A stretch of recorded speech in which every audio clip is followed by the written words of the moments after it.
Hello guys, welcome to my channel. आज अपन एक नए टॉपिक के बारे में बात करेंगे। नाम है वेव ऑफ पोजीशन। तो बेसिकली वेव ऑफ पोजीशन है क्या? ठीक है, ये दिया गया था मैकमोहन एंड पक द्वारा। ठीक है, ये याद कर सकते हैं अपन डायरेक्टली। बेसिकली है क्या? ठीक है, it is a complex and multi factorial nature of a disease. यानी कोई भी एक डिजीज है कि मान लो एक वेव की तरह अपन इसको क्या करें, ट्रीट करें। ठीक है, कि कोई एक डिजीज है, वो एक एजेंट के थ्रू ना होकर अलग अलग फैक्टर के थ्रू होती है। ठीक है, यानी उसके कारण है ना, वो एक रिस्क फैक्टर नहीं है, अलग अलग फैक्टर के कारण वो डिजीज होती है। तो उसे क्या कहते हैं? वेव ऑफ पॉजिशन कहते हैं, एक मकड़ी के जाल की तरह। ठीक है, बेसिकली कैसे समझेंगे अपन इसको कि it is a complex and multi factorial nature of a disease. ठीक है, एक डिजीज का मल्टी फैक्टोरियल जो फैक्टोरियल नेचर है ना, उसका जैसे डिजीज के development specially for chronic and non communicable disease. जो क्रोनिक और नॉन कम्युनिकेबल डिजीज होती है, क्रोनिक जो लंबे समय से चली आ रही है, ठीक है, ऐसी डिजीज जो लंबे समय से चली आ रही है, जिनका अभी हमें पता भी नहीं है, नॉन कम्युनिकेबल जो फैलती नहीं है। ठीक है, यानी जिसके एजेंट का पता नहीं है कि किस कारण, यानी उसके कारण का पता अभी हमें नहीं है, लेकिन वो अलग अलग मल्टी फैक्टरल यानी अलग अलग फैक्टर्स के कारण क्या हो सकती है। ठीक है, जैसे कि अपन इसको एक एग्जाम्पल के थ्रू समझते हैं। ठीक है, इसको अपन समझते हैं एमआई के केस से। ठीक है, ये एक वेव ऑफ पोजीशन है ऑफ मायोकार्डियल इंफ्रेक्शन। ठीक है, तो इनमें क्या होता है कि मैंने बोला था कि एक डिजीज है, उसके लिए जो रिस्क फैक्टर या जो कारण होता है वो एक नहीं होता, अलग अलग होता है, मकड़ी के जाले की तरह। यानी मकड़ी के जाले की तरह ये एक तरीके से गुथा हुआ होता है। ठीक है, यानी एक कारण के कारण वो डिजीज नहीं होती, अलग अलग कारण होते हैं उसके लिए। ठीक, जैसे पहले चीज है एजिंग और old factor and other factors. ठीक है, एजिंग का मतलब हो गया कि अगर उम्र ज़्यादा होगी, ठीक है, एज ज़्यादा होगी, तो उसके कारण क्या होगा? Changes in walls of arteries, जो आर्टरीज है उनकी वॉल क्या हो जाएगी? थिक हो जाएगी। ठीक है, उनके लचीलापन खत्म हो जाएगा, इलास्टिबिलिटी क्या हो जाएगी? कम हो जाएगी। ठीक है, एक फैक्टर ये क्या, जिसके कारण क्या कोरोनरी क्या होगा? कोरोनरी ओक्लूजन होगा। कोरोनरी ओक्लूजन के कारण मायोकार्डियल इस्चेमिया होगा, और इस्चेमिया के कारण होगा इन्फेक्शन। ठीक है, यानी क्या होगा? ओक्लूजन होगा, ओक्लूजन यानी के कारण इस्चेमिया यानी ब्लड सप्लाई कम हो जाएगी, जिसके कारण क्या होगा? ठीक है, चेस्ट में दर्द होने लगेगा, इसको इस्चेमिया बोलेंगे। ठीक है, इस्चेमिया होने के कारण क्या होगा? इन्फेक्शन होने के चांसेस बढ़ जाते हैं। एक फैक्टर ये हो गया। दूसरे फैक्टर कौन सा होगा? स्ट्रेस। ठीक है, इमोशनल डिस्टर्बेंस होगा स्ट्रेस के कारण, जिससे होगा हाइपरटेंशन। हाइपरटेंशन एक बहुत बड़ी चीज़ है। जो ही हाइपरटेंशन होगा, सेम चीज़ होगी, वॉल्स पे, आर्टरीज की वॉल्स पे क्या होगा? प्रेशर बढ़ेगा। प्रेशर बढ़ने से क्या होगा? वही सेम चीज़ वापस होगी, कौन सी? कोरोनरी ओक्लूजन होगा, और मायोकार्डियल इस्चेमिया के कारण क्या हो जाएगा? Myocardial infarction. ठीक है, स्ट्रेस के कारण स्मोकिंग भी हो सकता है, जो कि डायरेक्ट इसको क्या करता है? इफेक्ट करता है, इंक्रीज द कैटाकोलामाइन। कैटाकोलामाइन खुद एक क्या है? कैटाकोलामाइन्स क्या करते हैं? स्मोकिंग के कारण बढ़ते हैं। अब कैटाकोलामाइन्स क्या करते हैं? इनडायरेक्टली क्या करते हैं? कोरोनरी ओक्लूजन कर देते हैं। क्यों? क्योंकि वो जो थ्रोम्बोटिक फैक्टर्स होते हैं कि ब्लड के थ्रोम्बोसिस को बढ़ा देते हैं, उसके कारण अगर सेम चीज़ ओक्लूजन होने का चांसेस बढ़ जाते हैं। ठीक है, चेंजेस इन लाइफस्टाइल में एक है क्या? वापस स्मोकिंग। ठीक है, फिजिकल एक्सरसाइज की कमी होगी, जिसके कारण क्या है? ओबेसिटी। ठीक है, ओबेसिटी है या अबंडेंस ऑफ फूड, बहुत ज़्यादा खाना खा रहे हैं आप, तो ओबेसिटी के कारण पहली चीज़ जो बढ़ेगी वो होगी हाइपरटेंशन। दूसरी चीज़ वो होगी कौन सा? हाइपरलिपिडीमिया। जो ही हाइपरलिपिडीमिया यानी लिपिड की मात्रा बढ़ने लगी, जिसके कारण क्या? एथेरोस्क्लेरोसिस की मात्रा बढ़ जाएगी।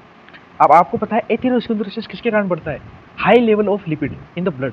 ठीक है, लिपिड के हाई लेवल ऑफ ब्लड के कारण क्या होगा? Coronary atherosclerosis. ठीक है, तो एथेरोस्क्लेरोसिस के कारण वापस क्या होगा? वही चीज़ सेम हो जाएगी, कोरोनरी ओक्लूजन और एमआई और इस्चेमिया। ठीक है, अब इससे क्या समझे अपन? ठीक है, इस पूरे चार्ट से अपन क्या समझे कि जो एमआई का जो मेन कारण है, वो किसी एक फैक्टर पर निर्भर ना करके अलग अलग फैक्टर पर निर्भर करता है। ठीक है, और एक क्रोनिक यानी लंबे समय तक चलने वाली डिजीज है, और ये कौन सा? नॉन कम्युनिकेबल डिजीज के लिए लागू होता है।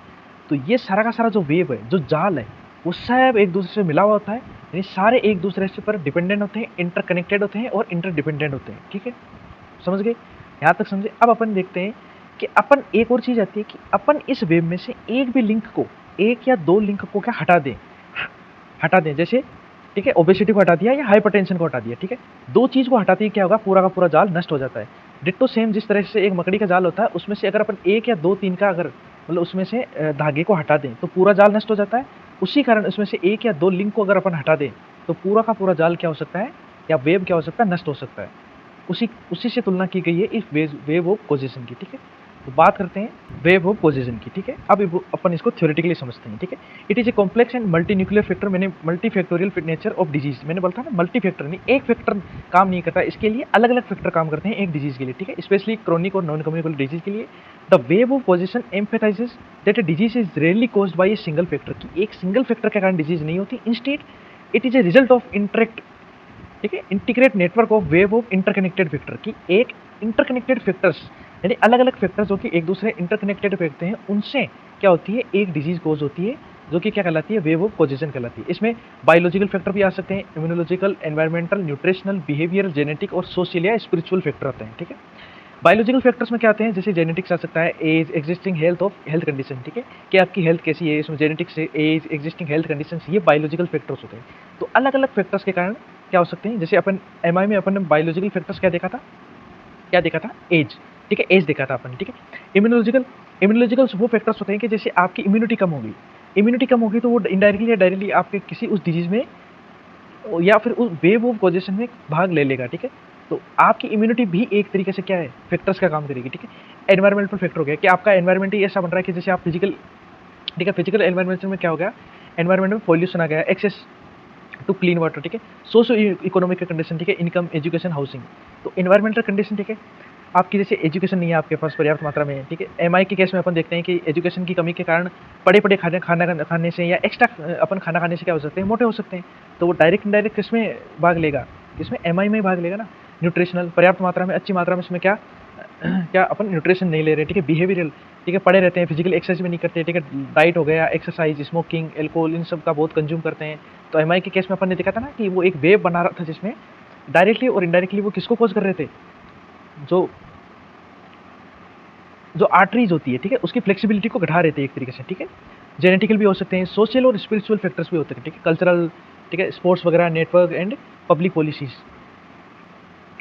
आगे बढ़ते हैं, the model visualiser these factors as intersecting threads of the wave. मैंने बोला था कि एक दूसरे से इंटरसेक्ट करने वाले थ्रेड्स के रूप में काम करते हैं, जैसे क्या करते हैं, एक स्पाइडर के वेव में करते हैं। ठीक है, where a change in one thread can affect the others, कि एक थ्रेड्स में चेंज करने से अदर्स को क्या होते हैं, इफेक्ट पड़ते हैं। वैसे ही जैसे अपन ने क्या था, मैंने कहा था हाइपर सेंसिटिव और ओबेसिटी, इन एक थ्रेड्स को अपन हटाते हैं तो सारा का सारा वेव क्या हो जाएगा, कोलेप्स हो जाएगा। वैसे ही ये क्या करता है, इन डिजीज में काम करता है। ठीक है, ultimately leading to a disease outcome. ठीक है, अल्टीमेटली उस डिजीज के आउटकम को इफेक्ट करेगा वन थ्रेड। ठीक है, in the context of PSM, यानी पीएसएम में अपन क्या करते हैं, these model of is crucial, ये बहुत इंपॉर्टेंट, ये क्रूशियल होते हैं। क्यों, because it helps the identify multiple points of intervention of disease, कि आइडेंटिफाई करने में काम आते हैं multiple point of intervention of disease, यानी डिजीज के अलग अलग जो इंटरवेंशन होते हैं ना, कि अलग मतलब एक डिजीज कैसे कैसे हो सकती है, उसके अलग अलग फैक्टर्स उसको क्या आइडेंटिफाई करने में काम आती है। ठीक है, पीएसएम के अंदर। ठीक है, रादर देन जस्ट टारगेटिंग, एक सिंगल एजेंट को टारगेट करने के बजाय हम अलग अलग फैक्टर्स को टारगेट करते हैं, किसके, उस डिजीज की स्टडी के अंदर। तो उसके के अंदर क्या अपन क्या करते हैं, मल्टीपल जो पॉइंट्स है उनको इंटरवेंशन करते हैं एक डिजीज के अंदर, एक सिंगल टारगेट को, एक सिंगल एजेंट को टारगेट ना करके। ठीक है, तो ये उसकी स्टडी में, उस डिजीज की स्टडी में भी बहुत ज़्यादा फायदेमंद देता है। Thank you guys.